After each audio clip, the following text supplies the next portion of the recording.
नमस्कार मित्रों, मैं प्रेम लोहिया वेलकम करता हूं आपका अपने YouTube channel study with Lohia से। मित्रों, जैसा कि मैंने कल अनाउंसमेंट किया था कि हमें वो ग्रामर स्टार्ट करने जा रहे हैं, इंग्लिश और हिंदी की ग्रामर। तो अभी मैं आपके सामने जो सेशंस लेकर उपस्थित हुआ हूँ, इस सेशन के अंतर्गत हम इंग्लिश ग्रामर का टॉपिक नंबर 1 से स्टार्ट करने वाले हैं। और ये जो ग्रामर है आपके लिए, चाहे आप किसी भी भर्ती वैकेंसी की तैयारी कर रहे हैं, सिर्फ स्टेट पीसीएस या सेंट्रल लेवल की किसी भी वैकेंसी की तैयारी कर रहे हैं, सबके लिए आपके बहुत ही हेल्पफुल साबित होने वाली हैं। मित्रों, राजस्थान के अंतर्गत अगर हम बात करें तो राजस्थान पटवार, राजस्थान ग्राम सेवक LDC, ठीक है, और इसके अलावा RS मेंस में 80 नंबर का जो आता है ग्रामर, और उसके अंतर्गत थोड़ा सा डिस्क्रिप्टिव होता है, उसके अंतर्गत भी बात करें तो ये इंग्लिश आपके लिए हेल्पफुल साबित होने वाले। इसके अलावा स्टेनोग्राफर और अभी जो DSSB की जो वैकेंसी है वो आई है, उसके अंतर्गत भी आपकी ये इंग्लिश बिल्कुल एकदम सिस्टमेटिक तरीके से उपयोग में आने वाली हैं। और इसके अलावा अगर हम प्री BSTC की बात करें और छोटे छोटे जितने भी एग्जाम, वरिष्ठ टाइप के एग्जाम है, सबके लिए ये आपके इंग्लिश बहुत ही महत्वपूर्ण या यूँ कह दो कि इम्पोर्टेंट साबित होने वाली हैं। तो मित्रों, बिना टाइम जाया किए हम आज का अपना सेशन स्टार्ट करने जा रहे हैं। और उससे पहले मैं आपको बता देता हूँ कि अगर आपने इस चैनल को सब्सक्राइब नहीं किया है तो पहले जाकर इस चैनल को सब्सक्राइब कीजिए और बेल आइकन को प्रेस कीजिए, ताकि इस चैनल के रिगार्डिंग तमाम नोटिफिकेशन है वो आपको मिल सके।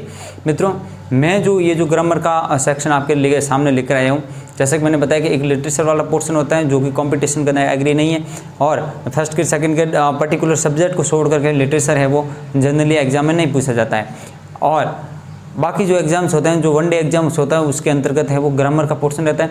ग्रामर के अलावा एक पोर्शन रहता है कॉम्प्रिहेंशन और एक रहता है आपका वोकेबुलरी वाला। तो 3 पार्ट्स में इनको डिवाइड करते हुए हम आगे बढ़ेंगे। लेकिन फिलहाल हम जो स्टार्ट करने जा रहे हैं, क्योंकि किसी भी लैंग्वेज का जो बेस होता है उसका व्याकरण होता है। क्या होता है? व्याकरण। और व्याकरण को जब तक हम तैयार नहीं करेंगे तब तक वो पर्टिकुलर भाषा है उस पर हम अपना अधिकार नहीं कर पाएंगे। आप स्पीकिंग बोलने से पहले आपको ये ज़रूरत है कि आप पहले उसकी ग्रामर को समझें, क्योंकि जब तक उस भाषा का पर्टिकुलर रूल और रेगुलेशन आपको समझ में नहीं आएगा तब तक उस भाषा के अंतर्गत है वो आपका सिद्ध हस्तता है वो आप प्राप्त नहीं कर पाएंगे। तो मेरी आपसे यही दरख्वास्त रहेगी कि आप इन तमाम सेशन को सिस्टमेटिक तरीके से है वो अटेंड करें। और इसके लिए सबसे पहले आपका एक ही मोटिव है, आपका ये ध्येय होना चाहिए, आपके माइंड के अंदर ये होना चाहिए कि मुझे इंग्लिश सीखनी है, एक बात। और दूसरी बात ये कि आप इसको सिर्फ और सिर्फ ओनली फॉर देखें नहीं, देखने के अलावा आप एयरफोन लगा कर देखें, ताकि क्या पास में होने वाली डिस्टर्बेंस से आप है वो आपका माइंड है वो भटके नहीं, एक बात।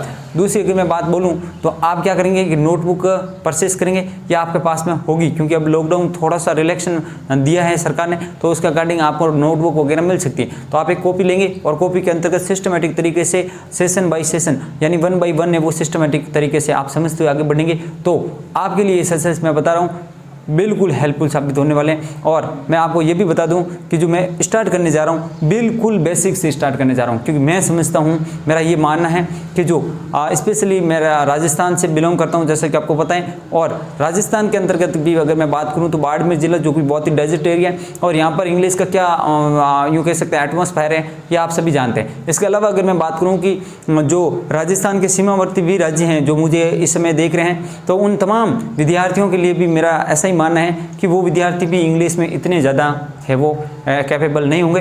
तो इस बात को ध्यान में रखते हुए मैं मैक्सिमम हिंदी का प्रयोग करूंगा, क्योंकि है वो एक बिगिनर होता है, उनको लैंग्वेज समझ में थोड़ी सी समस्या आती है। तो मैं मोस्ट ऑफ हिंदी का यूज़ करते हुए एक एक चीज़ को बिल्कुल बेसिक से समझाते हुए आगे बढ़ूंगा। हाँ, इसमें जो एडवांस लेवल के स्टूडेंट होंगे जिनका पहले से बेसिक क्लियर है, उनको थोड़ा सा है वो अनकन्वीनियंस रह सकता है, लेकिन विद्यार्थियों आप बस पैसेंस बनाए रखें और सपोर्ट है वो प्रदर्शित करें, ताकि हम आपके लेवल तक भी अपने लेवल को अपग्रेड करते हुए आगे बढ़ेंगे। क्योंकि एक टीचर होने के नाते मेरा ये फर्ज बनता है कि मैं तमाम कैटेगरी के विद्यार्थियों को है वो साथ में लेकर चलूँ। ठीक है, तो फिर अपनी बात को आगे शुरू करते हैं और हम आज स्टार्ट करने जा रहे हैं इंग्लिश ग्रामर। क्या पढ़ रहे हैं हम? English grammar. मैंने पहले एक छोटा सा सेशन लेकर उसके बारे में, इस ग्रामर के बारे में मैंने बताया था कि हम क्या पढ़ने वाले हैं। तो हम पढ़ रहे हैं इंग्लिश ग्रामर। प्रोनाउंसिएशन के बारे में अगर हम बात करें तो हम इसको ग्रामर बोलते हैं। क्या बोलते हैं? ग्रामर। एक्चुअली होता है इंग्लिश ग्रामर। ग्रामर आर है वो साइलेंट है, क्योंकि आर से पहले अगर वोवल साउंड या वोवल लेटर है तो हमेशा वो आर है वो साइलेंट रहता है। ऐसे इंग्लिश के कुछ रूल्स होते हैं, लेकिन वहाँ तक मैं आपको अभी एकदम नहीं ले जाऊँगा, क्योंकि समस्या ये रहती है कि भारी भरकम रूल के अगर चक्कर में हम पड़ जाए तो समस्या रहती है। इसलिए मैं यहाँ पर रूल शब्द का ही प्रयोग नहीं करूँगा। मैं यहाँ पर आपके लिए जो बहुत ही अच्छा शब्द यूज़ करूँगा उस शब्द का मैंने नाम दिया है कॉन्सेप्ट। क्या बात करने वाला हूँ? कॉन्सेप्ट के माध्यम से हम समझने का प्रयास करें, क्योंकि रूल से नाम सुनते ही विद्यार्थी ऐसे समझ लेते हैं कि पता नहीं कैसे रूल हो गए, कैसे याद करेंगे ऐसे। इसलिए हम कॉन्सेप्ट बेस चलेंगे और एक एक चीज़ का विद प्रूफ समझेंगे, कंसेप्चुअल बेस पर हम समझने का प्रयास करेंगे। एक चीज़ आपको ध्यान रखना है कि ये क्लास आपको सिस्टमेटिक तरीके से और बिना स्किप के व्यवस्थित तरीके से देखना है। और अगर आपको लगे कि आपको सेशन अच्छा लगे तो आप लाइक शेयर और सब्सक्राइब जरूर करें। इसके अलावा आपके कोई दोस्त, आपका फ्रेंड सर्कल, आपके भाई बंधु अगर इंग्लिश को लेकर के चिंतित है तो उन तक हमारे सेशंस को आप शेयर जरूर करें।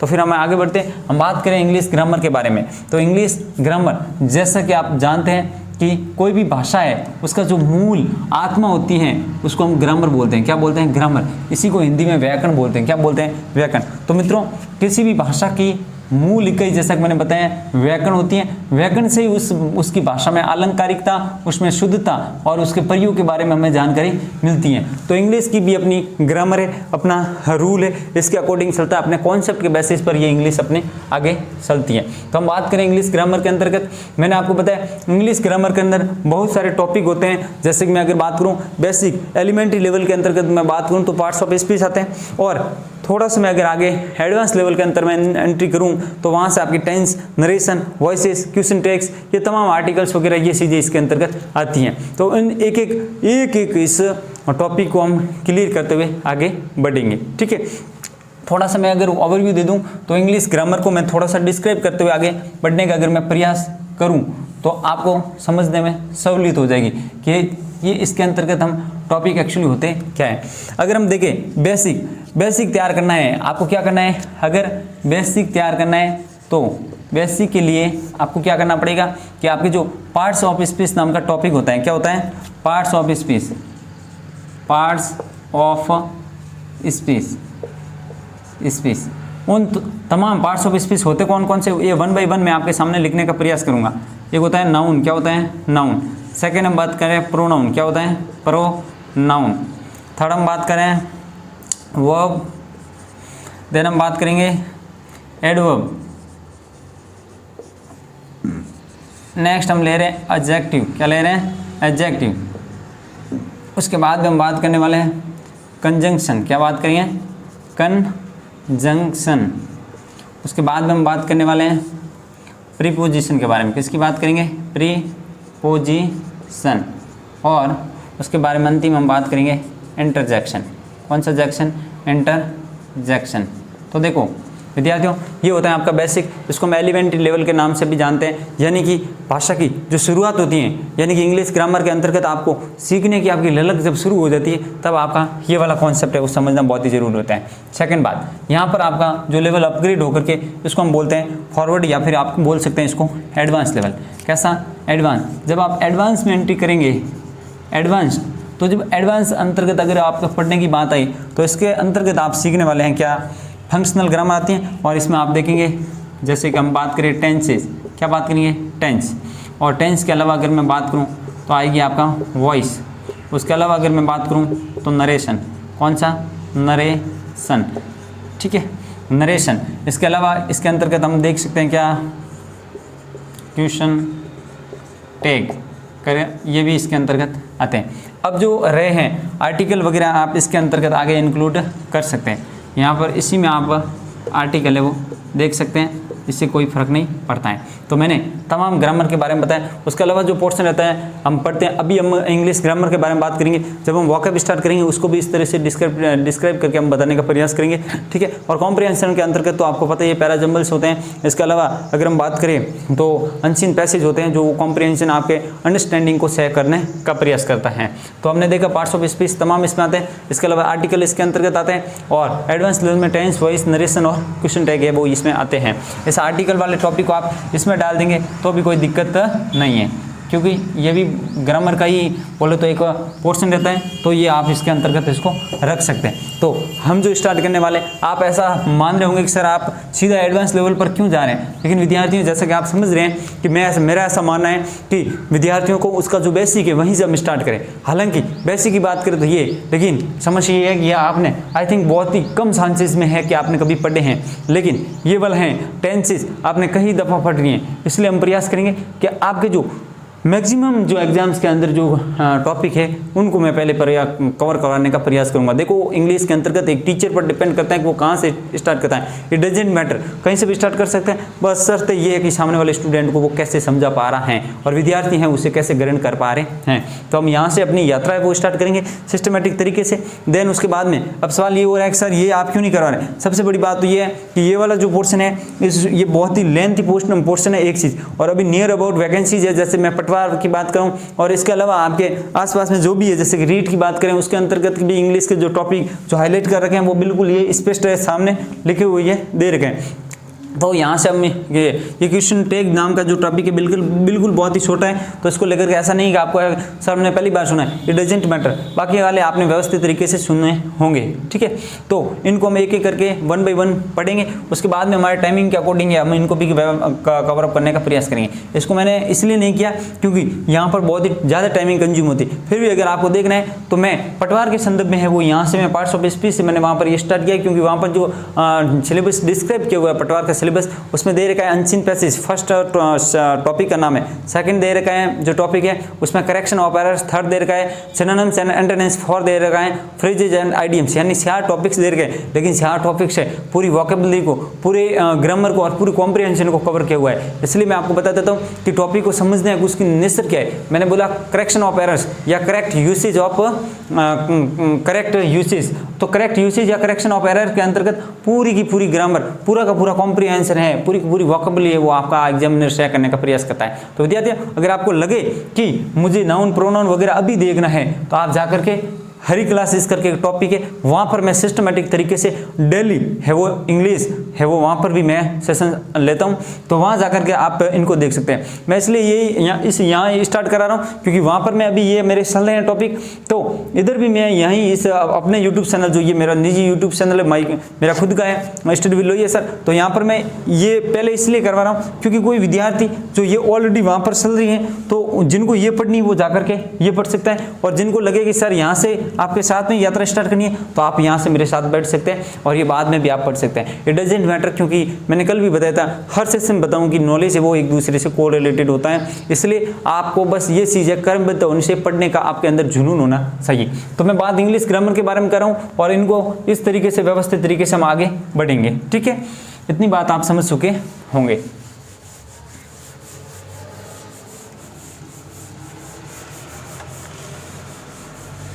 इसी क्रम में आज हम जो टॉपिक स्टार्ट करने जा रहे हैं उस टॉपिक को आपने कहीं बाहर पढ़ लिया है।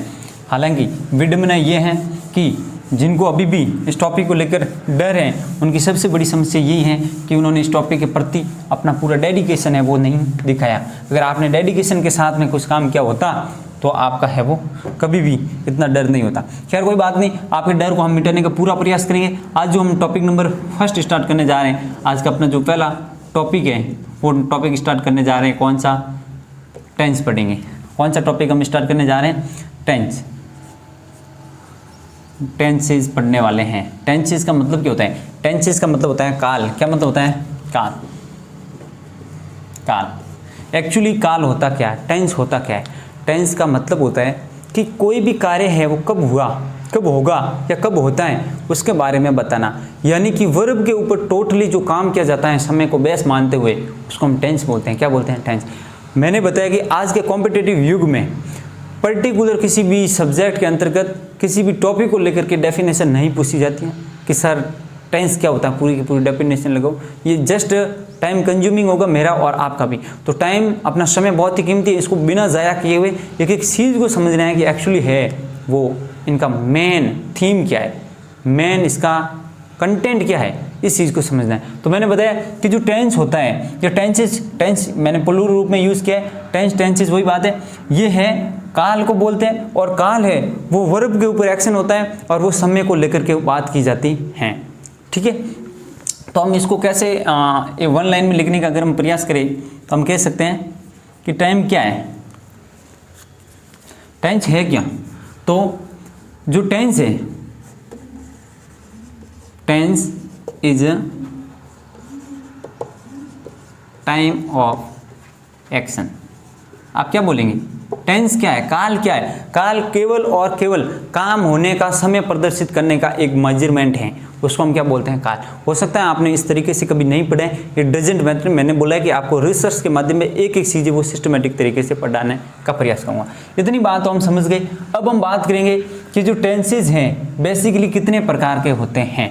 तो इस चीज़ को हम लिखने का यहाँ प्रयास करें तो मैं बोलूँगा कि देयर आर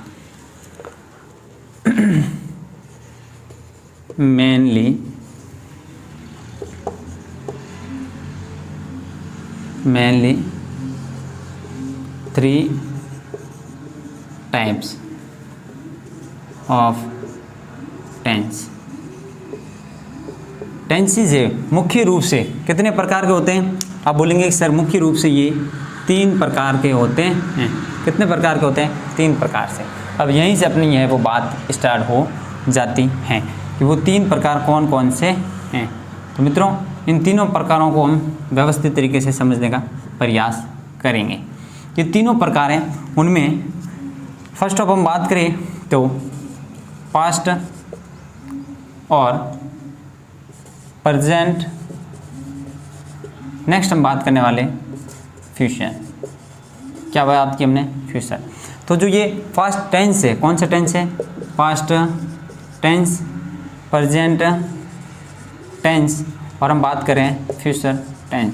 आप ऐसा लग रहा होगा शायद आपको कि सर क्या बच्चों वाली बातें आप बता रहे हैं। तो विद्यार्थियों मैंने जैसे कि बताया कि किसी भी चीज़ का बेसिक बहुत इंपॉर्टेंट होता है। जब तक आप बेसिक नहीं समझेंगे तब तक है उस पर्टिकुलर विषय वस्तु के अंतर्गत आपका इंटरेस्ट है वो डेवलप नहीं होगा।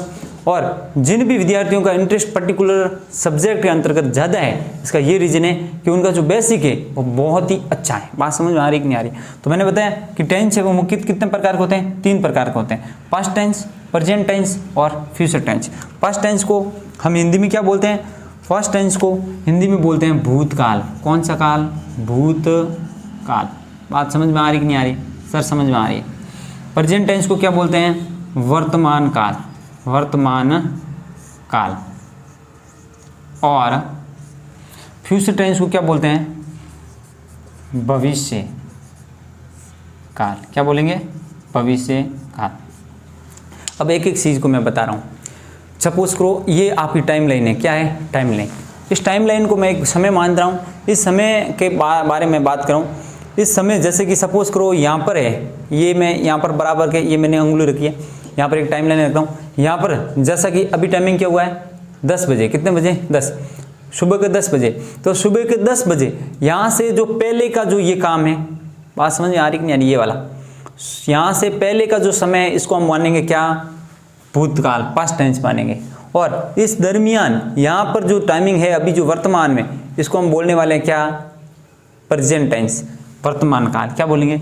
और यहाँ से आगे का जो घटनाक्रम घटित होगा उसको हम बोलेंगे क्या? फ्यूचर टेंस, इट मीन्स भविष्य काल। तो आप एक चीज़ तो बिल्कुल अच्छी तरीके से समझ चुके होंगे कि जो समय होता है, समय का जो पास्ट रूप होता है उसको हम बोलते हैं, यानी कि प्रीवियस रूप होता है, पहले का जो समय होता है उसको हम बोलते हैं पास्ट टेंस, इट मीन्स भूतकाल। वर्तमान रूप अभी किस कंडीशन में है उसको हम बोलते हैं प्रेजेंट टेंस, इट मीन्स वर्तमान काल। और भविष्य में क्या होने वाला है उसको बोलते हैं फ्यूचर टेंस। इतनी मुझे आशा है कि आपको बात बिल्कुल समझ में आ गई होगी। तो अब मैंने जो बात बताई ये टोटल समय बताएंगे। समय के सियार तो भूतकाल में बजे, अभी भविष्य में, सब में बजेंगे, लेकिन पूरा का पूरा जो वर्कआउट होगा वो वर्ब को लेकर होगा। किसके ऊपर? हम पूरा का पूरा वर्कआउट, टेंस का मतलब ही होता है कि वर्ब को लेकर के जो पर्टिकुलर जो उसके ऊपर वर्कआउट करता है वही टेंसेस को एग्री करता है। टेंसेस का पूरा निचोड़ वहाँ से निकलता है। इतनी बात आप समझ चुके होंगे। तो इसी क्रम में हम आगे बढ़ते हैं और एक शार्ट के माध्यम से आपको जो टेंसेज है एक अच्छी तरीके से मैं समझाने का प्रयास करूंगा, क्योंकि आगे आने वाले सेशंस में इनका यूज होगा तो आप है वो ज़्यादा कंफ्यूज नहीं होंगे और आपको कोई प्रॉब्लम भी नहीं होगी।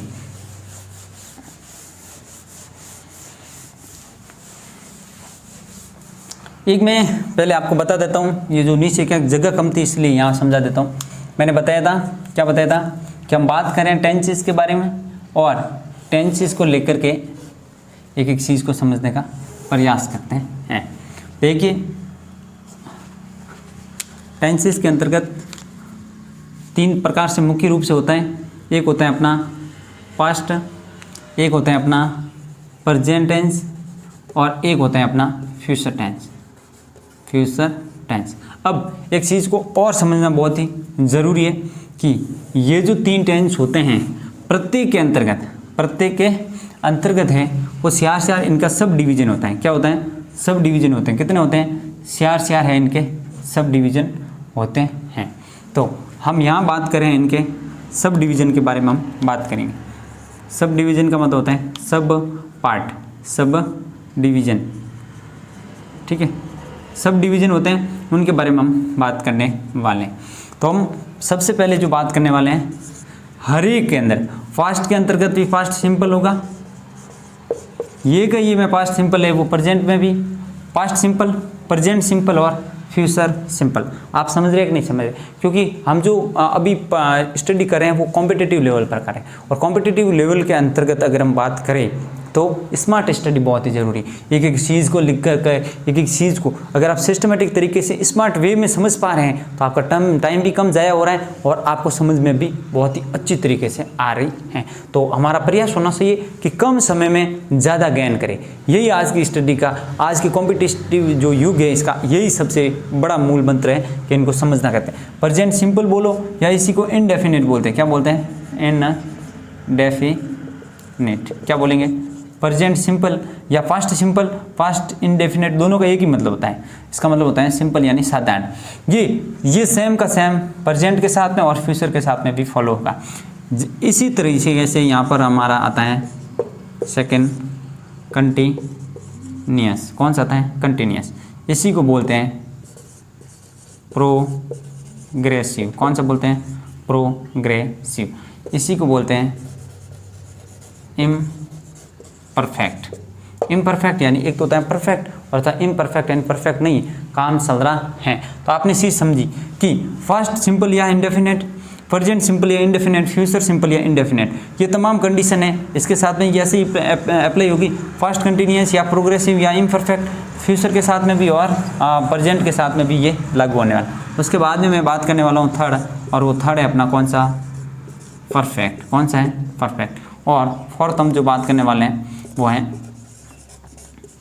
Perfect continuous. इतनी बात आप व्यवस्थित तरीके से समझ चुके होंगे। तो मैंने क्या बात बताई कि मेनली जो टेंस होते हैं वो कितने प्रकार के होते हैं? मुख्य रूप से जो टेंस होते हैं वो 3 प्रकार के होते हैं। प्रत्येक टेंस के जो 3 प्रकार के होते हैं, एक प्रकार हो गया अपना ये, सेकेंड हो गया ये, और थर्ड हो गया अपना ये।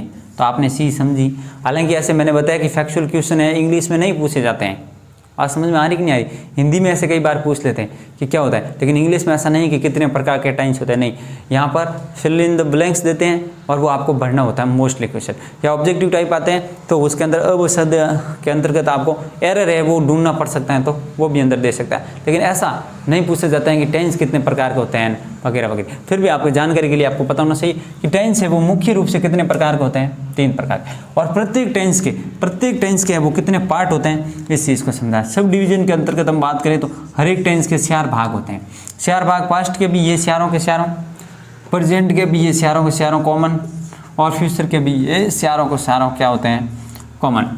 अब आप चीज़ समझ चुके हैं कि मुख्य रूप से टेंस 3 प्रकार के होते हैं, हर एक के 4 भाग होते हैं। तो 4 8 और 4 12 हो गए। इनके भाग देखते हैं तो 4 टेंसेस के बेसिस पर इसके सब डिवीजन कितने बन गए? 12 बन गए। इतनी बात आप व्यवस्थित तरीके से समझ चुके होंगे। सर बात बिल्कुल इतनी तो हम अच्छी तरीके से समझ गए। अभी इम्परफेक्ट है वो आप लिख लेना, मैं इनको थोड़ा सा इरेज करते हुए आगे कुछ और लिखने का प्रयास करता हूँ। इस टेबल के माध्यम से या इस फ्लो चार्ट के माध्यम से आप समझ जाएंगे कि एक्चुअली मेरा समझाने का जो मेन मोटिव है वो क्या है।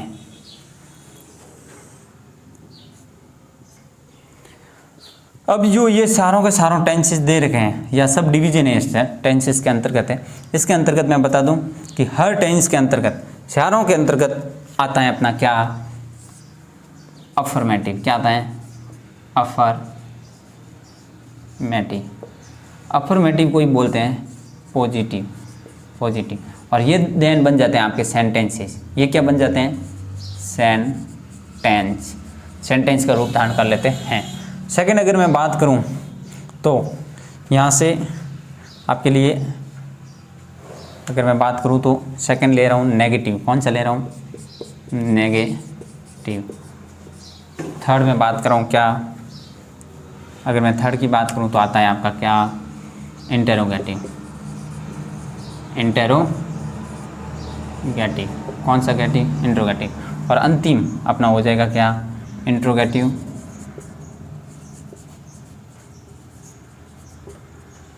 Interrogative negative.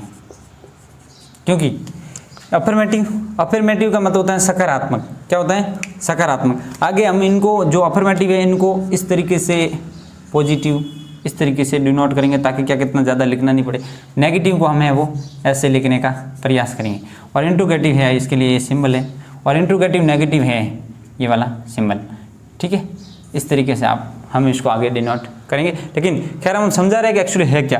अफर्मेटिव का मतलब होता है कि सकारात्मक वाक्य। कैसे वाक्य? सकारात्मक। नेगेटिव का मतलब होता है नकारात्मक वाक्य। इंट्रोगेटिव का मतलब होता है प्रश्नवाचक वाक्य। और इंट्रोगेटिव नेगेटिव का मतलब होता है प्रश्नवाचक नकारात्मक वाक्य। आप इतनी बात व्यवस्थित तरीके से समझ चुके होंगे। अब इसकी आप हिंदी पर नहीं जाए तो अच्छी बात है, मैंने पहले भी बताया था।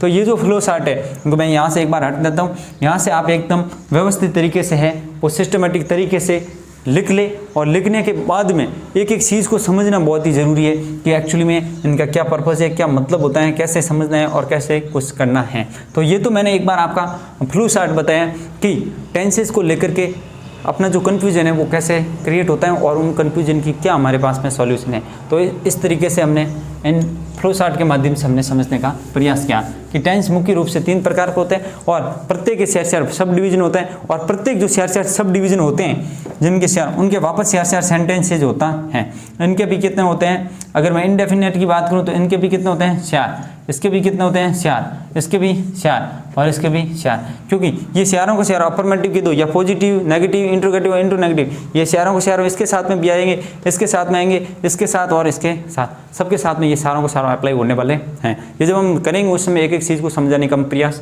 करेंगे, तब तक आप इस चीज़ को व्यवस्थित तरीके से समझ लेंगे। तो हमने टेंसेस के अंतर्गत है वो इनके प्रकारों के बारे में व्यवस्थित तरीके से अभी तक हमने डिस्कस किया है। क्लासेस हमारी है वो ज़्यादा टाइम ले सकती हैं, ज़्यादा समय तक चल सकती हैं, लेकिन मेरा प्रयास ये है कि आपको जो मैं पढ़ाऊँ उससे कुछ भी बाहर आने की संभावना नहीं रहे।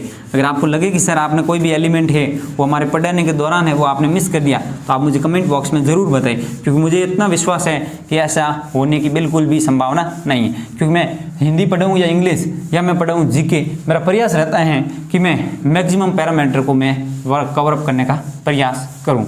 इसलिए आपको बिल्कुल इस तरीके से डाउट आएगा ही नहीं, क्योंकि हमारा प्रयास रहता है कि हम सिस्टमेटिक तरीके से एक एक चीज़ को आपके सामने लेकर आए। तो मित्रों, अभी हमने जो बात की है वो बात की है टेंसेस को लेकर के, टेंसेस के जो फंक्शन है उनके बारे में हमने सिस्टमेटिक तरीके से बात की।